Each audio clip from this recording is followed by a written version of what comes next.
50개의 사연들이었거늘 모두가 함께 듣는 전태일 평전 오디오북 2부 평화시장의 괴로움 속으로 13화 거리의 천사에서 평화시장의 노동자로 첫 번째. 거리의 천사에서 평화시장의 노동자로 1. 서울 동부지역 청계천 육가에서 서울운동장 쪽으로 약 600m에 걸쳐 뻗어있는 3층 건물이 평화시장이다. 그리고 이 평화시장 건물의 제1동과 제2동 사이 서울음악대학으로 들어가는 골목길 좌우에 동화시장의 5층 건물과 통일상가의 4층 건물이 자리잡고 있다.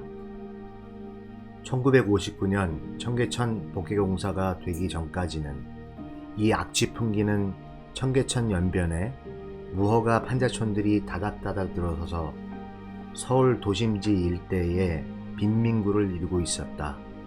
이 판자촌 일대에는 2층짜리 소규모 피복 공장들이 질비하게 자리잡고 있었다.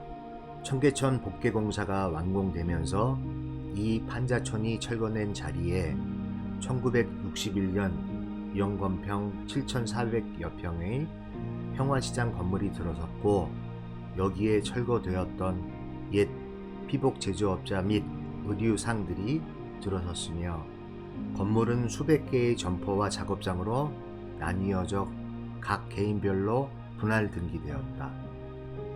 시장법에 따라 발족한 평화시장 주식회사는 시장 내의 경비와 청소 및 관계강청, 당시 국세청, 노동청 등을 상대로 하는 외부와의 교섭을 도맡아 처리하게 되었는데, 이것은 차차로 노동운동을 제약하기 위한 업주들의 대변기관 노릇을 하게 되었다.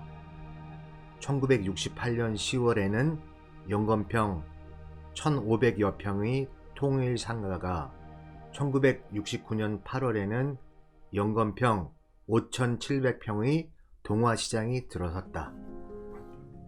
전태일이 분신항거하였던 1970년도 현재의 이들 세계 시장의 형편은 대체로 다음과 같다. 전태일이 조사한 바에 의하면 이들 세계 시장과 신평화시장 및 근접 건물들을 합친 작업장의 총 숫자는 약 800개이며 여기에서 근무하고 있는 노동자는 2만여 명에 달하였다. 노동청의 집계에 의하면 세계시장을 합하여 428개 작업장의 노동자는 7,600여 명이라고 하였는데, 이것은 부정확한 것이며, 특히 노동자의 숫자는 노동청이 직접 조사한 것이 아니라 각 업주들이 신고한 숫자를 그대로 합산한 것이었다.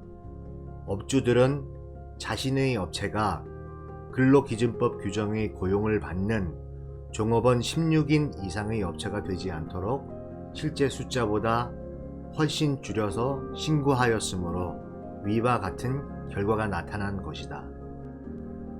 이 세계시장은 당시 전국 규모의 각종 기성복 공급시장으로서 확고한 상권을 가지고 있었다. 거의 모든 작업장, 공장들은 대부분 건물의 2층과 3층에 자리 잡고 있어서 여기서 생산되는 제품이 아래층에 자리 잡고 있는 점포, 판매장으로 운반되어 도매 또는 소매된다.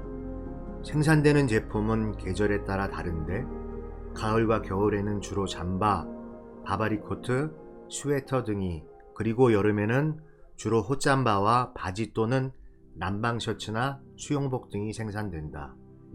이 제품들은 부산, 대구, 광주, 인천 등 대도시는 물론이요, 교통이 불편한 강원도의 영월, 철원과 심지어는 바다 건너 제주도에까지 흘러나가고 있어서 1970년 현재 전국 기성복 수요의 약 70%를 충족하고 있었다. 소비자들이 주로 서울 물건을 찾는 데다가 숙련 기술공들이 대부분 세계시장으로 몰리는 까닭에 지방에 분산되어 있는 피복 제조업자들은 이 세계 시장의 상권에 도저히 맞설 수가 없어서 도산하거나 아니면 시장 주변으로 옮겨오게 되었고, 그리하여 평화시장 일대는 나날이 팽창하고 있었다. 경기가 좋을 때는 평화시장 일대에서 만들기만 하면 팔린다라는 말이 통할 정도였다. 추석 대목과 같은 시기에는 각처의 도매상들이 줄을 지어 빽빽히 늘어서서 갓 생산된 제품을 사가려고 현찰을 들고 기다리고 있는 모습도 볼 수 있었다. 이들 세계시장 일대의 사업주들은 태반이 400에서 600만원, 고작해야 1000만원 정도의 자본금을 가지고 사업을 하는 영세 사업자들이기는 하지만, 경기만 제대로 타면 미싱 서너 대를 넣고 시작한 업주가 벌과 1, 2년 사이에 20대, 30대의 미싱을 차려놓고 사업을 벌이며 그 밖에도 집도 사고 땅도 살 만큼 치부를 하는 경우가 비일비재하였다. 그러나 평화시장 일대의 이러한 번영이나 업주들의 치부와는 너무나 대조적으로 거기에서 일하는 노동자들의 노동 조건은 실로 참혹한 것이었는데, 여기에 대해서는 뒤에서 자세히 이야기하기로 한다. 피부공장 내의 직종은 대체로 재단사, 미싱사, 미싱보조, 재단보조, 시당 등으로 나눌 수 있다. 이 밖에도 제품을 마무리하는 마도매와 다림질하는 시야계 등의 기능이 분화되어 있는 곳도 많다. 1970년 현재 각 시장별 노동자 분포를 보면 동화시장이 160개 작업장에 4,800명, 통일상가와 그 근접 건물이 200여 개의 작업장에 8,000명, 평화시장과 신평화시장을 합쳐 500여 개의 공장에 14,000명 정도의 종업원이 있었다. 이 가운데 한 예로 평화시장의 경우를 보면 총 인원 약 1만 명 가운데 미싱사, 미싱보조 포함 4,000명, 시다가 4,000명, 재단사가 300명, 재단보조가 400명이었고 그 밖에 시야계, 공장장, 점원을 합쳐 300명, 업주는 1,000명 정도였다.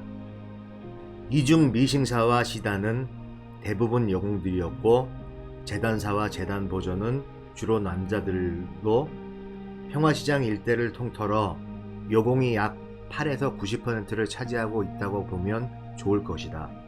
시다란 말이 경직공이지 실제로는 하나의 독립된 임무를 담당하는 노동자로서 보조 없이는 일해도 시다 없이는 일 못한다고 할 정도이다. 시다의 직책은 작업장에 따라 또는 작업의 종류에 따라 반드시 일정하지는 않다. 미싱사 혹은 재단사가 일을 할 수 있도록 보조해주는 것이 시다의 일이며, 하루 종일 다리미질과 실밥 뜯는 일, 실과 단추를 나르는 일부터 업주나 미싱사나 재단사의 사적인 잔심부름까지도 하게 되는 무척 힘겨운 노동을 하고 있다. 시다는 대부분 가정이 어려워 중학교에 진학을 하지 못한 12살에서 15살의 소녀들이 기술을 배워 집안을 도와보겠다는 생각으로 들어간다. 일이 바쁜 철이면 평화시장 일대의 공장들 문 앞에는 시다 구함이라는 구인 강구가 몇 공장 건너 하나씩 나부터 있을 정도로 일자리는 많다. 멋모르고 시다가 되었던 어린 소녀들 중에는 몇 달만 일하고 나면 그 고된 생활에 질려서 직장을 그만두고 나가는 사람이 많은데, 그러지 않고 재단사나 미싱사 밑에서 약 1년 반 내지 2년 동안 노동한 끝에 보조공으로 승격되어 월급도 시다보다 많이 받는 경우도 있다. 미싱 보조의 경우 보조 생활을 시작한 지 대체로 3, 4년이 지나면 미싱사로 독립할 수 있다. 인류 미싱사가 되면 자신의 밑에 보조공을 둔다. 이른바 오야, 미싱사로 작업량에 따라 보수를 받게 된다. 오야 한 사람, 보조 한 사람, 시다 2명으로 드는 4인 1조의 작업주가 짜여지는 것이 보통이다. 인류 미싱사가 되기 위해서는 견습공, 생활부터 시작하여 대체로 6년에서 8년이 소요된다. 각 작업장에는 평균하여 10대 정도의 일본제 고속 재봉틀이 있는데 재봉틀 한 대에 미싱사 1명, 시다 1명이 배치된다. 재봉틀 10대가 있는 작업장의 경우 10명의 미싱사, 재봉보조공 포함 10명의 시다, 그리고 재단사 1명과 재단보조 1명 정도의 노동자가 근무하게 된다. 재단사는 작업장에 쌓인 원단을 생산할 제품의 크기와 모양에 따라 일정한 치수로 재단을 하여 각 작업주에 그날그날의 일거리를 나누어 준다. 시다는 받침대 위에다 재단사한테 받은 옷감을 올려놓고 그것을 미싱사가 재봉을 할 수 있도록 접어서 다림질을 하여 재봉대 위에 대주며 그렇게 하여 재봉이 다 되어 나온 것을 다시 받아서 주머니 구멍을 가위로 따거나 재봉한 자리에 남아있는 실밥을 뜯어낸다. 오야 미싱사는 시다가 갖다 준 일감을 비교적 쉬운 것은 보조에게 주고 어려운 것은 자신이 직접 재봉을 하는데 잠바의 깃이나 지퍼, 소매를 다는 일 등은 오야가 전담하고 주머니 달기나 잠바 안쪽 같은 것은 보조에게 넘긴다. 완성된 제품은 마돔의 완성공에게 넘겨져 실밥을 따고 단추를 단 후 다시 시야계로 넘겨져 다려진 후 시장 1층 점포에 진열되거나 또는 전국 각지로 수송된다. 이상의 객관에서 짐작할 수 있듯이 평화시장 일대의 피복 제조업이란 고도의 노동 집약, 기업인 동시에 간의 공업이나 다름없을 정도로 영세한 규모이며 그 노동의 성격은 숙련 노동에 속한다. 이러한 영세업자들의 치부의 비결이란 극단적인 저임금에 있다는 것은 두말할 나위도 없는 사실이다. 더욱이 평화시장 일대에 수없이 밀집되어 있는 이 영세 기업들은 일찍부터 평화시장 주식회사라는 그들의 동맹기구를 통하여 알게 모르게 일종의 저임금 기업 연합을 형성하였다. 그들은 노동자들을 억압하는 공동전선을 펴고 있는 반면에 수많은 소규모 작업장에 분산되어 있으면서 거의 숨 돌릴 틈도 없이 장시간 노동에 시달리고 있던 노동자들이 자신의 권익을 위하여 단결하고 쟁의를 일으킨다는 것은 전태일의 기적이 일어나기 전까지는 거의 불가능한 일이었다. 미조직 상태의 평화시장 일대 노동자들은 상당 수준의 숙련된 기술을 지니고 중노동을 하면서 한국에서는 취약급 수준인 노동 조건 아래 시달리고 있었다. 더욱이 이 노동자들의 직장 보장은 매우 불안하고 불안전한데 추석 대목이나 크리스마스나 또는 설날 같은 때에는 일거리가 밀리면 보름씩 또는 한 달씩 계속하여 철야 작업을 강행할 정도로 눈코 뜰 새 없이 바쁜 반면에 대부분의 공장들이 이른바 비철, 비성수기 되면 일정한 기간은 일거리가 줄어들거나 아니면 아예 떨어져서 문을 닫아버리기 때문이다. 예컨대 설 후의 보름 내지 한 달 정도의 여름철인 7월에서 9월 사이.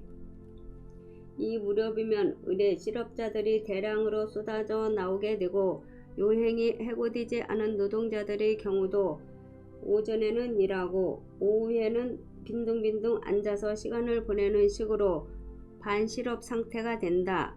철이 바뀔 때마다 노동자들이 인간시장이라는 슬픈 이름으로 부르는 평화시장 앞거리에는 일자리를 찾아 헤매는 노동자들이 홍수처럼 밀려들었고 철새처럼 철마다 직장에 바뀌는 노동자들이 적지 않았다. 인류 미싱사들의 경우에는 대목 때 철야 작업을 해서라도 올린 수입으로 해마다 어김없이 찾아오는 이 지긋지긋한 실업의 계절을 그럭저럭 넘기는 일이 가능하였지만 그렇지 못한 보조나 시다들의 경우에는 이 기간을 견디지 못하여 아예 피복 제조업을 떠나 다른 계통에서 예컨대 가정부, 술집, 접대부, 버스 차장, 냉차 장사 등등 돈벌이를 찾는 경우도 허다하였다.